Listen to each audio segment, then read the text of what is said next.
Michigan State and Michigan squared off for first place in the Big Ten.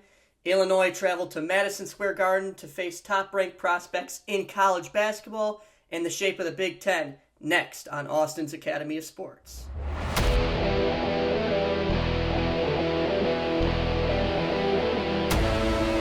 Happy Monday, everyone, and welcome into another episode of Austin's Academy of Sports. I'm your host, Austin Shattuck, and let's dive right into that Michigan State and Michigan in-state rivalry that happened last Friday night, where Michigan State came into Ann Arbor, and it was a full Izzo masterclass. I mean, he got out to an early lead, lost it going into half. They were only down by 2 points, and then they regained the lead and took full advantage in that second half, playing the style of basketball Tom Izzo has preached to these kids for years, and he's built this team from scratch. I mean, Jaden Akins, one of the premier upperclassmen on this team, and then they have Jace Richardson, who's a freshman this year, who, is, I'll get into more in the topic later, but he will be a steal for any NBA team that drafts him this year if he decides to elect to go to the draft, but we'll see if he does or not. Also, you have Frankie Fiddler, one of the only transfers, him and Simone Sapala. Those are the two transfers that Michigan State brought in beside that actually play some time in Breslin or on the road or anywhere like that. But coming into Friday night, the Big Ten was up for grabs. Michigan was in first place, followed by Michigan State. So clearly the Big Ten runs through the state of Michigan this year at least. But Michigan State was 12-3. Michigan was 11-3. And it was tight. I mean, coming into Ann Arbor, big time matchup, number 12 versus number 14. Michigan State being 14, Michigan being number 12. And Michigan State dethroned Michigan in Ann Arbor to the point where in the last few minutes of the game, the Michigan fans were booking it for the seats, or booking it for the exits. They couldn't bear to watch their Wolverines lose another close one, or another blowout, I guess you should say, in the end to Michigan State. They kept it close. In the end, Michigan State got the win, 75-62, behind Jace Richardson's 21-point outing, man. Like I said, he's a freshman, but he does not play like a freshman at all. He's like Tom Izzo's best player this year. He can score from anywhere, and he comes off the bench most of the games. That just goes to show you that Michigan State has a ton of depth. They run a 10 to 11 man roster every game, led by, like I said, Jaden Akins, Jeremy Fears, Jace Richardson, Trey Holloman, and their depth in the backcourt is insane. I mean, you got Carson Cooper, Jackson Kohler, Simone Zapala, and Xavier Booker, not to mention like the wings as well. But just Michigan State is insane with their depth, and that's going to propel them to a lengthy March Madness run, because I remember last year, Tom Izzo, he's getting up there in age, as many of you know. He said he's going to get back to this tournament and win some games, get back to some meaningful games in the tournament, or he's going to die trying. And I love that quote from Izzo, because last year they were first weekend exits. This year, I think they can go a little bit farther this year. Maybe not winning the whole thing, which I'll talk to you who I think my winner will be in the coming minutes or so. But as for Michigan, their star player, Vlad Golden, had 21 points, so tying with Jace Richardson. But Vlad Golden, he had a few free throws. He's dynamic in the post. Him and Danny Wolf, they call him Area 51, Vlad being 50, Danny Wolf being 1. Wolf had 16 points, Golden had 21. So Michigan State got the win, like I said. And they were 6-4 in the last 10 matchups with the Maize and Blue, and now Tom Izzo is 32-14 against his rivals. Pretty prolific number there for Tom Izzo, who doesn't seem to slow down anytime soon. He just passed Bobby Knight for most Big Ten wins ever. So one of the best Big Ten coaches, maybe even the best Big Ten coach for Tom Izzo. Great coach, and he develops his players. He doesn't really believe in the transfer portal. And why do you need to when you have all that depth coming in with only maybe a few transfers compared to Michigan's transfer-heavy lineup? and a new head coach. But speaking of new head coach, it was funny, the I don't know, 2 or 3 hours before tip-off in Ann Arbor at the Chrysler Center, Dusty May inked his name into a contract extension for the Maize and Blue, and Tom Izzo kind of shut him up there.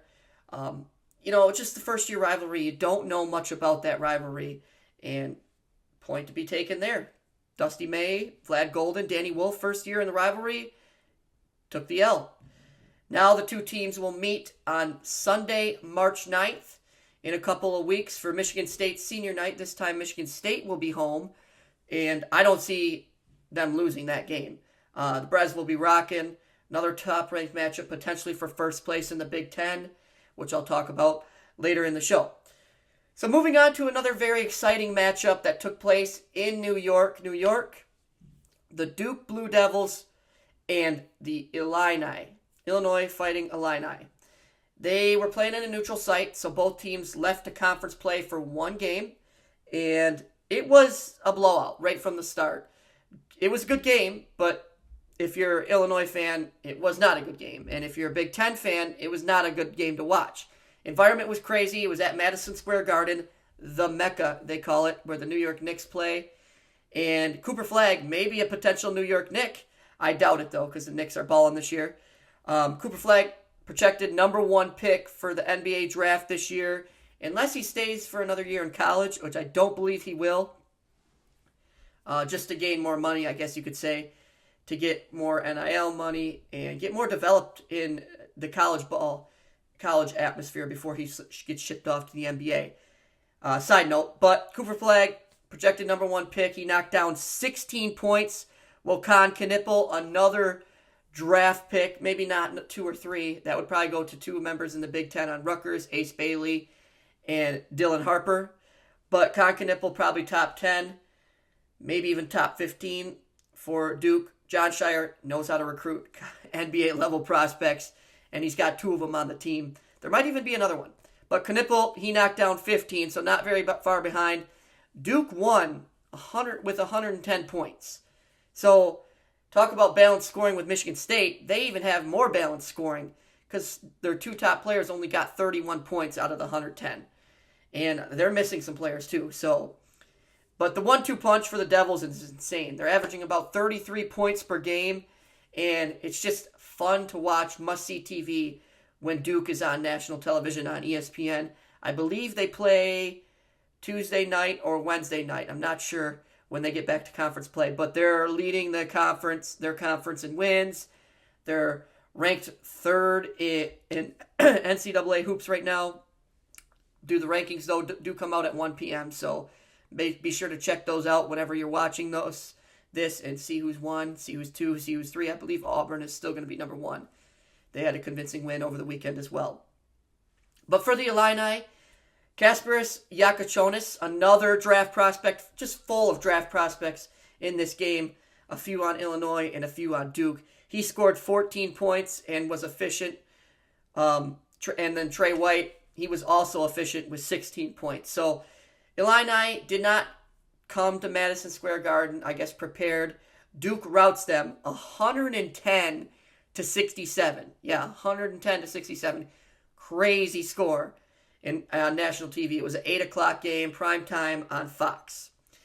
One more thought before we wrap things up. Let's take a look at the Big Ten standings as of right now. We got 3 more weeks left in the season. Actually, I believe it's 2 more weeks. Yeah, because March 9th, they start spring break for CMU at least. So March 9th, 2 or 3 more weeks. Big Ten clearly runs through the state of Michigan. And Michigan State, Michigan showed that on Friday night. Competitive game. Michigan State one-upped Michigan there. And they are in first place with a half-game lead right now. Potentially, Michigan will tie with a win at Nebraska, which Nebraska is 7-9 right now tonight. So they're Monday night Big Ten hoops. Michigan at Nebraska. They're 2. 3, 4, and 5 are up for grabs right now. Wisconsin, Purdue, and Maryland are all fighting for that double bye. Remember, the top 4 teams get the double bye in the Big Ten tournament. Wisconsin is 11-5, along with Maryland, who's a very, very good and young team this year. Michigan State's next opponent, the Maryland Terrapins, in College Park Wednesday night. That'll be a great game to watch. It'll be on BTN at 6:30 p.m. So make sure to tune in for that one. And then Purdue kind of fallen off. They've lost 4 straight. They lost to Indiana yesterday, Sunday, and they lost to Michigan State Tuesday night. They're at 11-6. So they got some ground to catch up if they want to get that double bye, which is very important if you want to get to Championship Sunday. And then the first round bye kind of up for grabs as well. Got a lot of mumbo jumbo teams in the middle. You got UCLA at 10-6. Actually, they're 11-6, so they're tied with Purdue right now, and they're ahead of Purdue because they have one more win than Purdue at 20-8 in the season. So Purdue's kind of slumping down. Not a good time for the Boilermakers to be trending in the opposite direction. Then you got Illinois at 9-8, trying to get back to conference play this week. Oregon 9-8, Ohio State and Nebraska all at 7-9. And then the top 15 teams make it to the tournament. So this year, with the extension of the Big Ten, 3 teams will not make it. It's looking like Washington, Penn State, and Northwestern maybe. So with 2 weeks ago, top 15 teams advanced to Chicago. That's all I got for today. Michigan State gets the win. They play Maryland Wednesday night. Michigan tonight. And we got March right around the corner. So be tuned in to wherever you get your college basketball news. Thank you for tuning in. I'm Austin Shattuck, and let me know who you think is going to win in March Madness this year.